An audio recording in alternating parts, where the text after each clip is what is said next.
نبی پاک صلی اللہ علیہ وسلم پہاڑ پہ بیٹھ کے پڑھتے تھے رات کو، تو وہاں نا ابو سفیان بھی آ گئے سنتے سنتے، کیونکہ انہوں نے پابندی لگائی ہوئی تھی کہ کوئی بھی بندہ وہاں نہ جائے، سوشل بائیکاٹ معاذ اللہ کیا ہوا تھا، کوئی نہ ادھر جائے، تو سنتے سنتے ابو سفیان آ گئے۔ کہتے ہیں حضور قرآن پاک پڑھ رہے تھے تو مجھے لطف بڑا آیا سننے کا، تو وہاں ایک قریب جھاڑی تھی، تو ابو سفیان جھاڑی میں بیٹھ گئے۔ ساری رات نبی پاک نے قرآن پاک پڑھا اور ساری رات انہوں نے سنا۔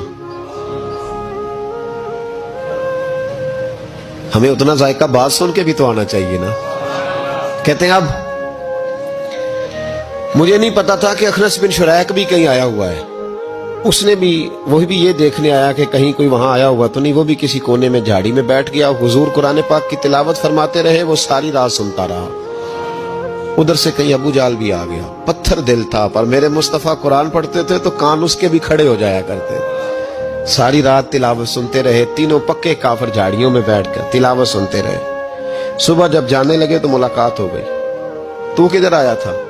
اس نے کہا پہلے تو بتا، تو کدھر آیا تھا؟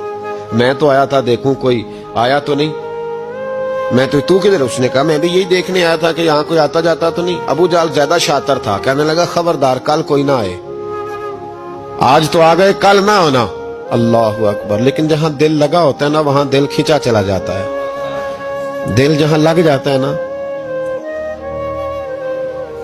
وہاں دل کھینچا چلا جاتا ہے۔ یہ دل کا بھی اپنا ایک معاملہ ہے نا۔ اب لگ گیا تھا قرآن پاک کی تلاوت سے۔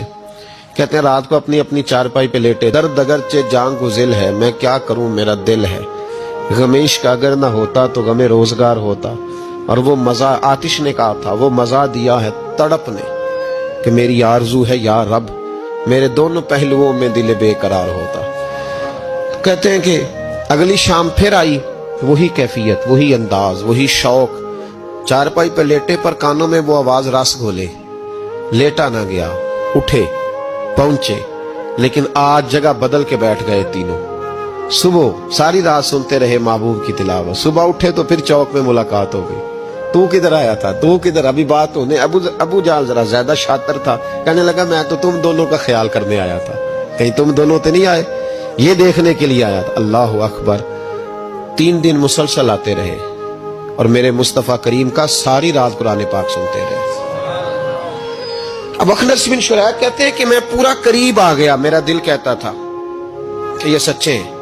کہتے میں نے تیسرے دن مشورہ کیا، میں نے کہا یار پتہ تجھے بھی ہے مجھے بھی ہے کہ نہیں آنا، پر ان کی آواز ایسی ہے، وہاں لذت ایسی ہے، نہیں نہ رہا گیا تجھ سے بھی۔ مان کیوں نہیں جاتا کہ ساری باتیں اپنی جگہ پر ان کی بات کانوں سے ہو کے دل میں اترتی چلی جاتی ہے، مانتا کیوں نہیں؟